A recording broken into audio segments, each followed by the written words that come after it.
From the director of Cabin in the Woods? Hell yeah. Red or black? I've done horrible things. So's everybody. Shit happens. Get the whiskey.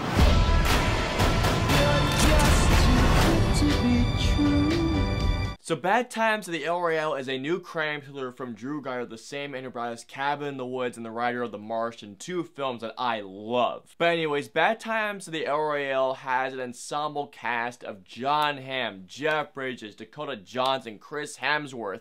Oh my god, the cast here is insane to say the least. And in Bad Times at the El Royale, we follow 7 strangers who go to this place called the El Royale, a place where you can either stay in rooms located in Nevada or California, and while they're there, they notice some pretty strange things happening at this hotel. Before I go on, guys, I just want to let you know that I'm going to try and be as vague as I can because I want you guys to go on this movie knowing as little as you possibly can. Now that being said, guys, let's get into Bad Times at the El Royale. So as a person that not only loved The Martian but adored Cabin in the Woods, you guys can imagine how hyped I was to see this movie. And I am so happy to say that Bad Times at the El Royale was pretty badass. Starting off with the ensemble, there isn't a single person within this ensemble that gives a bad performance. Everyone here is excellent. I mean, seriously, Jon Hamm, Jeff Bridges, Dakota Johnson, Chris Hemsworth. I know I'm forgetting the other actors. I know one of them was in Strangers Prey Night, who, by the way, much better here. I mean, far better here. Everyone here gives a strong performance, and what I loved even more about the characters is that all of them have this mystery background to them that I couldn't wait to delve into.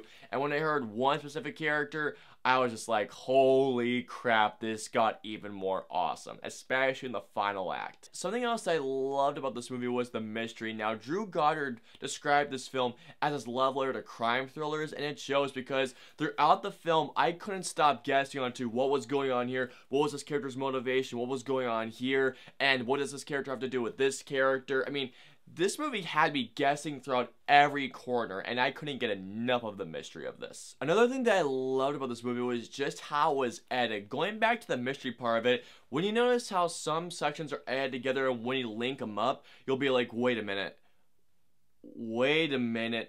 Oh, okay. That is awesome. I'm going to the cinematography. This is a badass looking movie. From how Drew Goddard uses neon lighting to make everything just look cooler, to say the least, to these awesome one-shot take sequences, one in particular that involves Jon Hamm looking through a certain area. Look out for the scene because how they pulled this off is amazing. And then there is just this badass looking sequence that takes place in the snow time. Let me tell you guys, this is one of the coolest shots I have seen this year. Another thing I cannot believe I didn't notice before I saw the film was that this is scored by Michael Giacchino, who provides a very tense score to the film that at times, I'm not gonna lie, had me gripping onto my skin that some parts were just that tense. And while the first 2 acts of this film have this great mystery, the third act, how it comes together, I'm not gonna lie, had me at the edge of my seat. It was just that tense. I will say this. Is this as good as Drew Goddard's first film, Cabin in the Woods?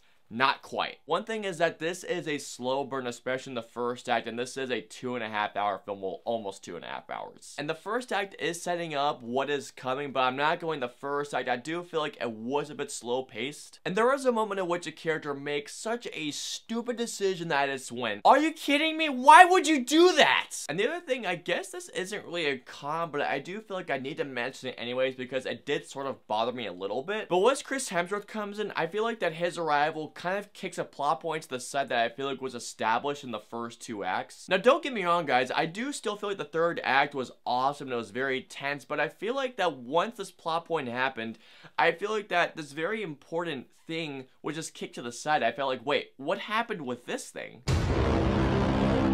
The best way I can describe Bad Times at the El Royale is like this. It's like Drew Goddard made Pulp Fiction for a new generation. Now, this movie isn't the masterpiece that Pulp Fiction is, but nonetheless, I had such a badass time with this one. So all in all, I'm going to give Bad Times at the El Royale a 4.5 out of 5 stars. I dug the hell of this movie, guys. If you love what Drew Goddard's done with the past, especially with Cabin in the Woods, and if you guys love this ensemble cast and you love crime thrillers, please check this one out. It's going to be a great time. Alright guys, so comment out and let me know below. Are you guys excited to see Bad Times, the Royale? Have you guys seen the film? What did you guys think? Let me know below. If you guys want to follow me on social media, I'm on Facebook, Twitter, Instagram, Twitch. I'm also on Snapchat and Stardust. So if you guys want to follow me on all those social media platforms, all the links and usernames are in the description below. I hope you guys enjoyed my review of Bad Times, the Royale. If so, please hit that like button, share, and subscribe to see more reviews just like this one.